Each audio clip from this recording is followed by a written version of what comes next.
ಸ್ವಯಂ ಪಾಕ ಅಭಿಮಾನಿಗಳಿಗೆ ಸ್ವಾಗತ. ಇವತ್ತು ನಾವು ಹುಣಸೆ ಸಾರು ಹೇಗೆ ಮಾಡೋದು ಅಂತ ನೋಡೋಣ. ಹುಣಸೆ ಸಾರಲ್ಲಿ ಮೇಜರ್ ಆಗಿ ಹುಣಸೆ ಹಣ್ಣು ಮತ್ತು ಬೆಲ್ಲ ಎರಡೇನೆ.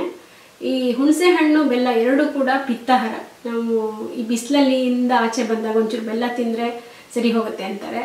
ಮತ್ತು ಹೊಟ್ಟೆ ತೊಳಿಸ್ತಾ ಇರ್ತಲ್ಲ ಅವಾಗಲೂ ಕೂಡ ಈ ಹುಣಸೆ ಸಾರನ್ನು ಮಾಡಿಕೊಂಡು ಕುಡಿದ್ರೆ ಅಥವಾ ಅನ್ನದ ಜೊತೆ ಊಟ ಮಾಡಿದ್ರೆ ಪಿತ್ತ ಕಮ್ಮಿ ಮಾಡುತ್ತೆ.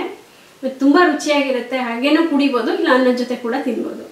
ಈ ಹುಣಸೆ ಸಾರನ್ನು ಮಾಡೋಕ್ಕೆ ಬೇಕಾಗಿರುವಂಥ ಸಾಮಗ್ರಿಗಳು: ಒಂದು ದೊಡ್ಡ ಬೆಟ್ಟದ ನೆಲ್ಲಿಕಾಯಿ ಗಾತ್ರದಷ್ಟು ಹುಣಸೆ ಹಣ್ಣನ್ನು ಚೆನ್ನಾಗಿ ತೊಳೆದ್ಬಿಟ್ಟು ಅರ್ಧ ಕಪ್ ನೀರಲ್ಲಿ ನೆನೆಸಿಟ್ಕೊಂಡಿರಿ.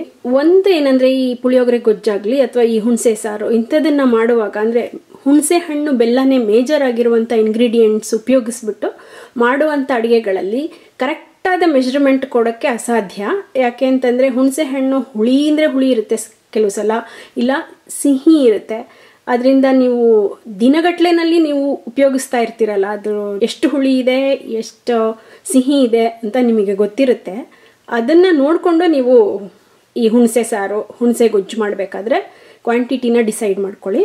ಹುಣಸೆ ಸಾರು ಹುಳಿ ಮತ್ತು ಬೆಲ್ಲ ಎರಡು ಬ್ಯಾಲೆನ್ಸ್ ಆಗಿರಬೇಕು. ನಿಮ್ಮ ಹುಳಿಗೆ ತಕ್ಕಂಗೆ ಬೆಲ್ಲ ತಗೊಳ್ಬೇಕು. ನಮ್ಮನೆ ಹುಣಸೆ ಹಣ್ಣು ತುಂಬ ಹುಳಿ ಇರೋದ್ರಿಂದ 4 ಟೇಬಲ್ ಸ್ಪೂನ್ ಬೆಲ್ಲ ಹಾಕ್ತಾಯಿದ್ದೀನಿ. ಈ ಬೆಲ್ಲದಲ್ಲಿ ಸ್ವಲ್ಪ ಕಸ ಇರೋದ್ರಿಂದ ಮುಂಚೆನೇ ನೆನೆಸಿಟ್ಕೊಂಡಿದ್ದೀನಿ. ಬೆಲ್ಲ ಚೆನ್ನಾಗಿದ್ದರೆ ನೀರಲ್ಲಿ ನೆನೆಸಿಟ್ಕೊಳ್ಳುವಂಥ ಅವಶ್ಯಕತೆ ಇಲ್ಲ. ಒಗ್ಗರಣೆಗೆ 2 ಟೀ ಸ್ಪೂನ್ ತುಪ್ಪ, 1 ಟೀ ಸ್ಪೂನ್ ಜೀರಿಗೆ, ಅರ್ಧ ಟೀ ಸ್ಪೂನ್ ಸಾಸಿವೆ, 2 ಒಣಮೆಣಸಿನ್ಕಾಯಿನ ಸಣ್ಣದಾಗಿ ಮುರಿದಿಟ್ಕೊಂಡಿರಿ, ಒಂದು 8-10 ಕರಿಬೇವಿನ ಎಲೆ, 3/4 ಟೀ ಸ್ಪೂನ್ ಉಪ್ಪು, 1-2 ಟೇಬಲ್ ಸ್ಪೂನ್ ಸಣ್ಣದಾಗಿ ಹೆಚ್ಕೊಂಡಿರುವಂಥ ಕೊತ್ತಂಬರಿ ಸೊಪ್ಪು, ಸುಮಾರಾಗಿ ಒಂದು 3-4 ಕಪ್ನಷ್ಟು ನೀರು. ಈಗಾಗಲೇ ನಾವು ಬೆಲ್ಲಕ್ಕೆ ಅರ್ಧ ಕಪ್ ನೀರು ಹಾಕಿ ನೆನೆಸಿಟ್ಟಿದ್ದೀನಿ, ಹಾಗೆ ಹುಣಸೆ ಹಣ್ಣಿಗೆ ಅರ್ಧ ಕಪ್ ನೀರು ಹಾಕಿ ನೆನೆಸಿಟ್ಟಿದ್ದೀನಿ. 1 ಕಪ್ ಆಗಿದೆ. ಉಳಿದಿದ್ದನ್ನು ನಾವು ಹುಳಿ ಮತ್ತು ಸಿಹಿನ ನೋಡ್ಕೊಂಡು ಹಾಕ್ಕೋಬೇಕು. ಯಾತ್ರಲ್ಲಿ ಹುಣಸೆ ಸಾರು ಮಾಡ್ತಿರೋ ಆ ಪಾತ್ರೆನ ಮೀಡಿಯಮ್ ಊರಿನಲ್ಲಿ ಬಿಸಿಗಿಟ್ಬಿಟ್ಟು ತುಪ್ಪ ಹಾಕಿ, ತುಪ್ಪ ಸ್ವಲ್ಪ ಬಿಸಿ ಆಗುತ್ತೋ ಸಾಸಿವೆ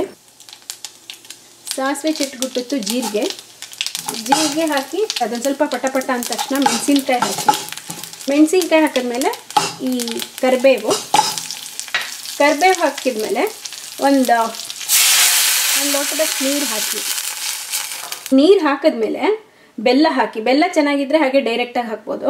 ಇಲ್ಲ ಅಂತಂದರೆ ಅದನ್ನು ಸ್ವಲ್ಪ ಕರಗಿಸ್ಕೊಂಡ್ಬಿಟ್ಟು ನೀರು ಹಾಕಿ ಇದನ್ನು ಈ ಥರ ಸೋಸ್ಕೊಳ್ಳಿ. ಇಲ್ಲಾಂದರೆ ನೀವು ಬೆಲ್ಲನ ಬೇರೆ ಒಂದು ಪಾತ್ರೆಗೆ ಹಾಕಿ ಸ್ವಲ್ಪ ಅರ್ಧ ಲೋಟ ನೀರು ಹಾಕಿ ಅದನ್ನು ಮೆಲ್ಟ್ ಮಾಡಿ ಸೋಸಿ. ಈಗ ಇದೊಂದು ಸ್ವಲ್ಪ ಕುದೀಲಿ. ಈಗ ಬೆಲ್ಲದ ನೀರು ಕುದೀತಾ ಇದೆ, ಇದಕ್ಕೆ ಉಪ್ಪು ಹಾಕಿ ಮತ್ತು ಹುಣಸೆ ಹಣ್ಣು ಚೆನ್ನಾಗಿ ಕಿವುಚ್ಬಿಟ್ಟು ಅದರ ರಸನೂ ಹಿಂಡಿ ಇನ್ನೊಂದು ಅರ್ಧ ಲೋಟ ನೀರು ಹಾಕಿ ಚೆನ್ನಾಗಿ ಎಲ್ಲ ರಸನೂ ಹಿಂಡ್ಕೊಂಡು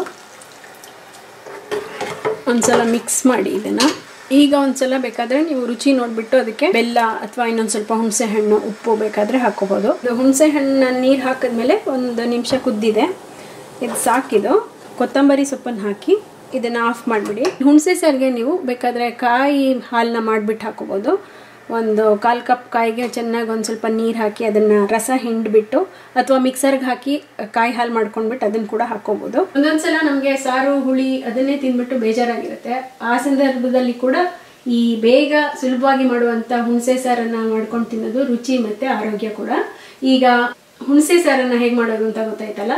ನೀವು ಕೂಡ ಇದನ್ನು ಮಾಡಿ ನೋಡಿ ನಿಮ್ಮ ಅಭಿಪ್ರಾಯನ ಖಂಡಿತ ತಿಳಿಸಿ. ನಮಸ್ಕಾರ.